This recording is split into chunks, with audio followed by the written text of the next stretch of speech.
নমস্কার, আজকে আমি পড়াবো conductometric titration curve. Conductometric titration কার্ভে যাওয়ার আগে আমাকে জানতে হবে যে কন্ডাক্টোমেট্রিক টাইট্রেশনটা কি। কন্ডাক্টোমেট্রিটা একটা মেশিন, সেই মেশিনে আমরা কি করি, টাইট্রেশনটা করি।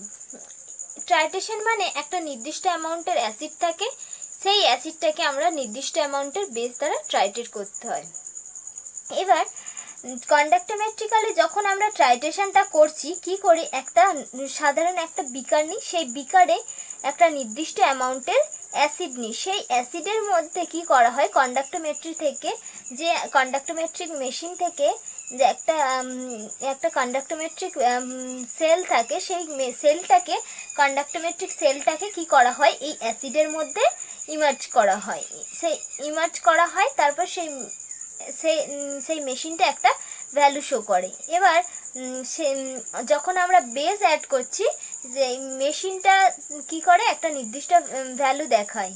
তারপর আমরা কি করি, আমরা একটা প্লট করি, একটা acid conductance versus total number of drops of base added, এইরকম একটা প্লট করি। করার পরে আমরা কন্ডাক্টোমেট্রিক্যালি টাইট্রেশন করার পর কার্ভটা ড্র করি। তারপর ড্র করার পরে আমরা যে ভ্যালুটা পাই, সেই ভ্যালুগুলো দিয়ে একটা প্লট করি। প্লট করার পরে আমরা বলতে পারি যে তার সেখান থেকে ক্যালকুলেট করতে পারি যে কত ml বেস অ্যাড করা হয়েছে, যার জন্য ওই অ্যাসিডটা নিউট্রালাইজ হয়েছে। এইভাবে আমরা কন্ডাক্টোমেট্রিক টাইট্রেশনটা করি। এবার আমি যদি এদিকে একদিকে থাকে একটা অ্যাক্সিসে থাকে কন্ডাক্টেন্স আর একটা অ্যাক্সিসে থাকে কার্ভের এক সাইডে থাকে কন্ডাক্টেন্স আর অন্য সাইডে থাকে total number of drops of base added, total number of drops of base added. এবার যখন আমরা টাইট্রেশন কার্ভটা ড্র করি, টাইট্রেশন কার্ভের নেচারটা কেমন হবে সেটা ডিপেন্ড করে যে আমরা কি ধরনের অ্যাসিড বা কি ধরনের বেস আমরা টাইট্রেশনের জন্য নিয়েছি। সেটা হতে পারে স্ট্রং অ্যাসিড স্ট্রং বেস, কিংবা কোনো উইক অ্যাসিড উইক বেস। এবার যদি সেটা কোনো স্ট্রং অ্যাসিড হয়, স্ট্রং বেস হয়, তার জন্য নেচারটা যা হবে সেটা উইক অ্যাসিড উইক বেস হলে আলাদা হবে কার্ভের নেচারটা। এবার কার্ভের নেচারটা আমি এক্সপ্লেন করব যে কীরকম হয়।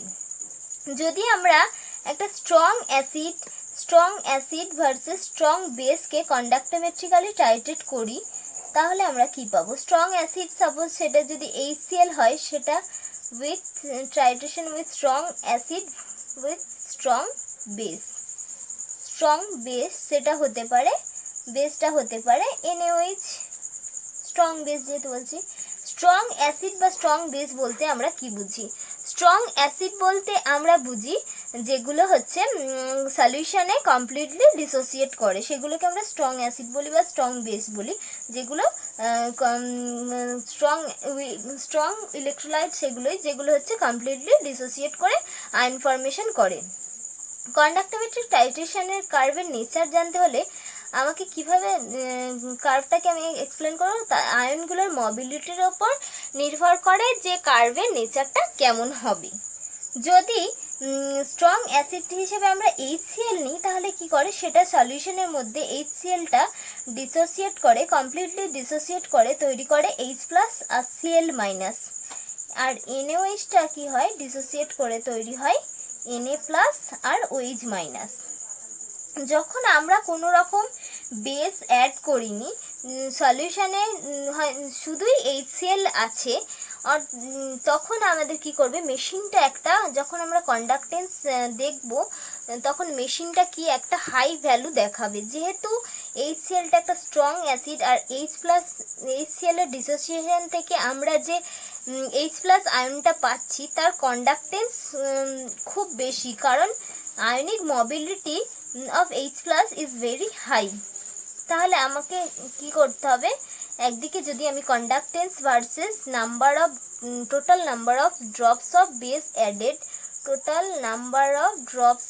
বেস অ্যাডেড যদি প্লট করি, বেস অ্যাডেড এরকম একটা যদি প্লট করি তাহলে কি হবে, প্রথমে এইচ প্লাসের জন্য যখন কোনো বেস অ্যাড করিনি, অর্থাৎ বেস যখন 0 ছিল তখন কন্ডাক্টেন্সের একটা হাই ভ্যালু দেখাবে।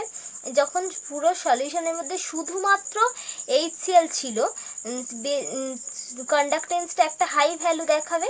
তারপর যখন আমি ধীরে ধীরে সলিউশনের মধ্যে কি করছি, NaOH অ্যাড করছি, NaOH অ্যাড করার পরে দেখা যাচ্ছে কি H প্লাস আয়নটা Na প্লাস আয়ন দ্বারা রিপ্লেস হচ্ছে। রিপ্লেস হওয়ার পরে কি হচ্ছে, তাহলে কন্ডাক্টেন্সটা ধীরে ধীরে কমতে থাকছে। কারণ কি, কমার কারণটা এটাই যে H প্লাস আয়নের আয়নিক স্পিড বা মবিলিটি, যেটাকে বলি কন্ডাক্টোমেট্রির ভাষায় যেটাকে বলা হয় মবিলিটি, H প্লাস আয়নের মবিলিটি খুব বেশি দেন Na প্লাস আয়ন। সেজন্য কি হচ্ছে, এটা একটা হাই ভ্যালু শো করছিল। যখন আমি Na প্লাস দিলাম তখন কি হলো, এই H প্লাস আয়নটা Na প্লাস দ্বারা রিপ্লেস হওয়ার পরে ধীরে ধীরে কন্ডাক্টেন্সটা ডিক্রিজ করতে থাকবে ততক্ষণ অবধি যতক্ষণ না HClটা পুরোপুরি NaOH দ্বারা রিপ্লেস হয়ে যায়। NaOH দ্বারা রিপ্লেস হওয়ার পরে একদম কন্ডাক্টেন্সটা ধীরে ধীরে কমতে কমতে একটা মিনিমাম ভ্যালু চলে এলো। সেই মিনিমাম ভ্যালুটাই